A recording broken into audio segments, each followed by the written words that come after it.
जय हिंद दोस्तों, स्वागत है आपके अपने यूट्यूब चैनल रोजगार सारथी में। उम्मीद है आप लोग स्वस्थ होंगे, जिंदाबाद होंगे और आबाद होंगे और अपने एग्जाम की तैयारी बहुत अच्छे से कर रहे होंगे। जैसा कि आप लोग जानते हैं कि अभी तक हम लोग हिस्ट्री पढ़ रहे थे। हिस्ट्री में कहाँ तक पढ़ चुके थे? हिस्ट्री में अभी तक हम जैन धर्म से आगे महाजनपद पे आ चुके थे। महाजनपद में भी कहाँ पे हम हर्यक वंश पे चल रहे थे। तो हर्यक वंश के बारे में हम जान रहे थे कि बिंबिसार के बारे में, कि बिंबिसार क्या था, कैसे था, कौन से क्या चीज हुई है उनके बारे में ना। तो इससे पहले मैं एक बात आप लोगों को कहना चाहता हूँ कि आप लोग वीडियो देखते लेते हो पर उस पर लाइक नहीं करते यार, सब्सक्राइब नहीं करते। चैनल को सब्सक्राइब करो और वीडियो को लाइक करो जरूर, क्योंकि जरूर अगर लाइक करोगे तो ही चैनल आगे बढ़ेगा और आप लोग सपोर्ट करोगे तो आगे बढ़ेगा। प्लीज लाइक करें, सब्सक्राइब करें और बेल आइकन को जरूर दबाएं। तो अब बात हुई खत्म, अब काम करते हैं अपना जो हमें करना है। अब बात करते हैं कि हर्यक वंश के बारे में। हर्यक वंश कौन सा वंश था? जैसे आपको पता है कि महाजनपद में टोटल जो उसमें कितने वंश हुए? 4 वंश हुए थे। तो 4 वंशों में से जैसे मगध साम्राज्य है, मगध साम्राज्य में कितने वंश हुए थे? 4 वंश हुए। 4 वंश थे। पहले 4 में से कौन सा? हर्यक। हर्यक पढ़ते हैं। हर्यक के बारे में जानते हैं। जो राजा हर्यक वंश के संस्थापक कौन थे? राजा बिंबिसार। राजा बिंबिसार ने अपना राज्य विस्तार किया। क्या किया? इसने अपना राज्य विस्तार किया। राज्य विस्तार करने के लिए क्या किया? इसने अपने विवाह संबंधों का सहारा लिया। विवाह संबंध,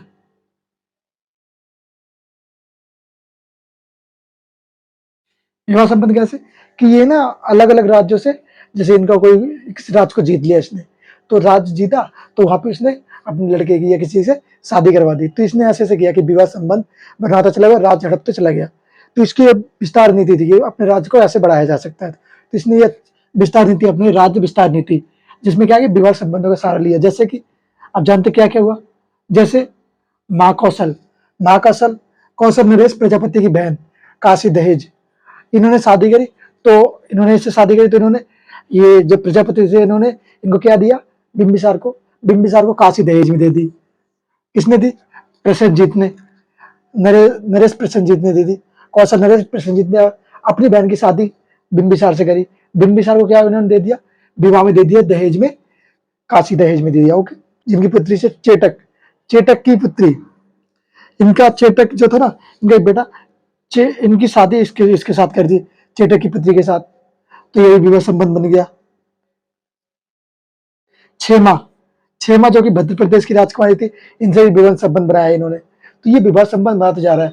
विवाह संबंध बनाते बनाते ये क्या करता है? राज्य हड़प नीति, मतलब विवाह संबंध बनाता है और राज्य ऐसे लेता है जैसे रिश्ते बना के राज्य ले रहा है, कि रिश्ते बना लिए। जैसे इन्होंने काशी दहेज में दे दी और इन्होंने कुछ दे दिया, इन्होंने कुछ दे दिया। तो ऐसे ऐसे ये विवाह संबंध बना जाता है और राज्य विस्तार होता चला जा रहा है इसका।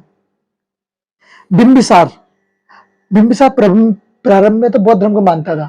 पहले बौद्ध धर्म को माना, पर बाद में जाके इसने जैन धर्म को अपना लिया। किसके कहने पर? इसकी पत्नी के कहने पर। इसने अपनी पत्नी के कहने पर बाद में बौद्ध धर्म को छोड़कर जैन धर्म अपना लिया। इसकी पत्नी का नाम क्या था? चेलना। चेलना। इसकी एक पत्नी तो ये रही महाकौशल, और एक ये चेलना और छेमा, इसकी तीनों पत्नी थी। ये सबके साथ विवाह संबंध बना के इसने राज्य हड़प नीति अपनाई। राज्य हड़प नीति नहीं कहेंगे, खैर कहेंगे राज्य विस्तार किया, विवाह संबंध बना के। ओके। और जानते इसके बारे में? तो राजधानी क्या थी? राजधानी थी राजगृह। उस समय जो बिंबिसार या हर्यक वंश था, इनकी राजधानी क्या थी? इनकी राजधानी थी राजगृह, वर्तमान बिहार, पाटलिपुत्र, पटना। बिंबिसार ने अपने ज्येष्ठ पुत्र को उत्तराधिकारी बनाया। बिंबिसार का जो ज्येष्ठ पुत्र था, मतलब जो छोटा पुत्र दूसरे नंबर, उसको अपना उत्तराधिकारी बनाया इसने। पहले को क्यों नहीं बनाया? पहला शायद इस लायक ना रहा हो तो उसको नहीं बनाया। पर जब पहले को नहीं बनाया तो पहला बेटा, जैसे कि बोलते थे आजाद शत्रु, जिनका पहला बेटा था, आजाद शत्रु इस बात से गुस्सा हुआ कि मुझे शासक क्यों नहीं बनाया। तो उसने गुस्सा आके अपने बाप को ही खत्म कर दिया, मार दिया, अपने पिता की मृत्यु कर दी। उसने कहा है मुझे शासक नहीं बनाएगा तू, ले खत्म कर देता तुझे। तो इसने अपने पिता की हत्या कर दी। बस ये गलत था। किसके लिए करी? गद्दी लेने के लिए अपने पिता की ही हत्या कर दी इसने। देख रहे हो कितना क्रूर शासक रहा है ये अजात शत्रु, अपने पिता की हत्या कर दी। पर इसका इसने अपने पिता की हत्या करी, इसका बच्चा इसकी हत्या कर देगा, उद्यन। तो ऐसी ऐसी उद्यन इसकी हत्या कर देगा। तो ऐसे ऐसी प्रोसेस बढ़ेगा कि इसीलिए इस वंश को पितृहंता वंश कहा गया है। क्यों? क्योंकि इसने अपने पिता की हत्या करी। पहला पितृहंता इसे कहा जाता है, अजात शत्रु को, क्योंकि इसने अपने पिता की हत्या करी, इसकी हत्या इसका बेटा करेगा, फिर इसका बेटा उसकी हत्या करेगा, तो ये एक दूसरे की हत्या करते जा रहे हैं गद्दी के लिए। देख रहे हो आप लोग। आप जानते थोड़ा और जानते हैं, आप जानते हैं इसके बारे में और चीजें क्या आप जानते हैं? बिंबिसार के पुत्र हर्यक के वंश में, बिंबिसार के पुत्र जो अजात शत्रु था, किस वंश से? हर्यक वंश से संबंधित था। आप जानते हैं अजात शत्रु के बारे में, अजात शत्रु ने क्या क्या कार्य किए, क्या क्या चीजें इसके उसके बीच, तो आप जानते हैं अजात शत्रु के बारे में। अजात शत्रु का जो शासनकाल रहा है वो रहा है 492 बीसी से लेकर 460 बीसी तक, 492 बीसी से लेकर 460 बीसी तक, है ना। इसके अन्य नाम क्या है? अजात शत्रु के और नाम क्या है? पहले तो इसको पितृहंता कहा जाता है, क्योंकि इसने अपने पिता बिंबिसार की हत्या करने के बाद गद्दी अपनाई थी। ओके, इसे पितृहंता भी कहा जाता है। और क्या? प्रथम पितृहंता, पहला पितृहंता। और क्या कहा जाता है इसे? कुड़िक, कुड़िंकी भी कहा जाता है, कुड़िंकी भी कहा जाता है इसे। इसकी माता का नाम क्या है? माता का नाम है महाकौशला, महाकौशला जो कि चेतक की बहन थी, महाकौशला। ओके, ये ओके, ये 483 बीसी में इसके समय दो बौद्ध संगति हुई थी। जो पहली बौद्ध संगति हुई थी 483 बीसी में, इसके समय हुई थी। उस दिन में ये कौन, ये शासक था, कहाँ का शासक था? पाटलिपुत्र, वर्तमान बिहार, और पहले राजगृह भी। प्रथम बौद्ध संगति इसी के समय हुई। कहाँ पे? संपर्ति या फिर राजगृह। अध्यक्ष कौन से उस समय? महाकश्यप। अध्यक्ष कौन से इसके समय? महाकश्यप। ओके, और काशी, काशी के लिए प्रसन्नजीत से संघर्ष हुआ। जो काशी इसको जो दान में दी थी ना उन्हें, तो इसने इसने उसके लिए लड़ाई करी, तो फिर ये विजय हुआ। काशी जब लड़ाई करी इसने, तो काशी में विजय हुआ, इसने जीत लिया। तो इसने काशी जीता, तो इसने बाजीरा से विवाह किया, जो कि प्रसन्नजीत की पुत्री थी। बाजीरा जो कि प्रसन्नजीत की पुत्री थी, इससे विवाह कर लिया इसने। विवाह किया तो इसने विवाह संबंध करके बताइए, तो विवाह किया तो इसने कहा चलो अच्छा बात है, मैं कर तो तुम काशी भी ले जाओ, मेरी पुत्री से शादी भी कर लो। तो इससे पुत्री की शादी भी कर ली इसकी से। ओके, फिर इसने जैन धर्म को अपनाया। पहले इसने कौन सा? बौद्ध धर्म अपनाया था, पर फिर इसने जैन धर्म अपनाया। इसने जैन धर्म अपनाया। बिंबिसार ने पहले बौद्ध धर्म अपनाया, फिर बाद में जैन धर्म अपनाया था, और इसने जैन धर्म अपनाया। इसी के समय महावीर स्वामी एवं महात्मा बुद्ध की मृत्यु हुई थी। महावीर स्वामी एवं महात्मा बुद्ध की मृत्यु इसी के शासनकाल में हो चुकी थी। कौन? किसके शासनकाल में? अजात शत्रु। अजात शत्रु एक बड़ा ही क्रूर शासक था, और पितृहंता वंश का मतलब जब एक किसी एक ऐसे व्यक्ति ने अपने पिता को मार के शासन हासिल किया हो, तो वो क्या हो सकता है? आप लोग कुछ समझ सकते हैं इसके बारे में, कैसा शासक रहा होगा वो। तो चलिए, यहाँ तक ये बात खत्म हुई। आप जानते हैं इसके आगे उद्यन के बारे में। उद्यन जो इसी शासन काल का एक शासक रहा है। आइए दोस्तों, आप जानते हैं अजात शत्रु के पुत्र उद्यन के बारे में। उद्यन को द्वितीय पितृहंता कहा जाता है, क्योंकि इसने अपने पिता अजात शत्रु की हत्या करी थी, और अजात शत्रु ने अपने पिता बिंबिसार की हत्या करी थी। तो ये देख रहे क्रम कि बेटा बाप की हत्या कर रहा है, फिर बेटा बाप की हत्या कर रहा है, तो एक प्रोसेस चला आ रहा है। पहले पिता ने बेटा ने पिता की हत्या करी, फिर बेटा ने पिता की हत्या करी, तो ये प्रोसेस चला आ रहा है। और इसीलिए इस वंश को तृतीयहंता वंश कहा जाता है, क्योंकि एक बेटा दूसरे पिता को मार रहा है, अपने पिता को। ये तो इसका शासनकाल कब रहा है उज्जैन का? उज्जैन का शासनकाल रहा है 460 बीसी से 444 बीसी तक, और इसका इसे द्वितीय पितृहंता भी कहा जाता है। किसको? उज्जैन को। ओके, इसने एक पाटलिपुत्र नामक पाटलिपुत्र नगर की स्थापना करी। किसने करी? उज्जैन ने। पाटलिपुत्र की स्थापना किसने करी? उज्जैन ने करी। कहाँ पे करी? गंगा, गंडक व सोन नदी पर, गंगा, गंडक व सोन नदी के आसपास किनारे। इसे पाटलिपुत्र को और किस नाम से जाना जाता है? कुश कुशमपुरा, कुशमपुरा नाम से भी जाना जाता है। पाटलिपुत्र को कुशमपुरा नाम से भी जाना जाता है। उज्जैन, उज्जैन के 3 पुत्र हुए। तीनों क्रम बाय क्रम शासन किया है तीनों पुत्रों ने। पहला अनिरुद्ध, दूसरा मुंडा, तीसरा नागदशक।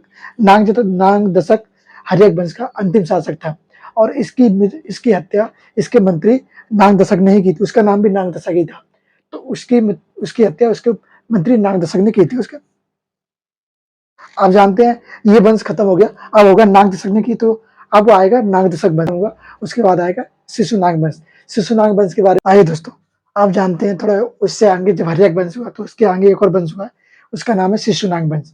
शिशुनाग वंश कैसे हुआ? शिशुनाग जैसे हमने जाना था कुछ ने, जो हर्यक वंश के लास्ट संस्थापक, हर्यक वंश के अंतिम शासक नागदशक की हत्या उसके ही मंत्री नागदशक ने कर दी। उसके बाद उसके मानते होने के बाद एक नया वंश बना। नया वंश कौन सा बना? वो बना शिशुनाग वंश।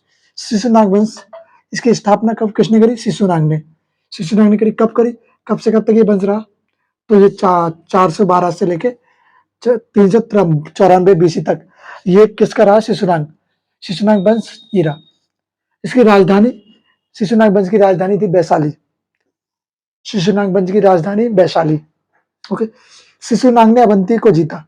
शिशुनाग जो शासक था उसने अवंती को जीता। अवंती को जीतने के किससे जीता? ये प्रघोत को हराकर। प्रघोत को हराकर इसने अवंती को जीता। इसके बाद जब ये शिशुनाग खत्म हुआ तो उसके बाद एक शासक आया इसका कालाशोक। कालाशोक इसका शासन क्या कब कब से कब तक रहा? 394 से लेकर 366 बीसी, 394 से लेकर 366 बीसी तक रहा है। किसका? कालाशोक सा। कालाशोक के समय एक संगति हुई थी। वो कौन सी संगति हुई थी? वो थी बौद्ध की दूसरी संगति थी। वो थी दूसरी संगति। वो किस समय, कौन सा समय था वो थी 383 बीसी। कहां पर? वैशाली। उस समय अध्यक्ष कौन थे? अध्यक्ष थे सवाकामिर, और अध्यक्ष थे सवाकामिरों के। कालाशोक ने अपने पुत्र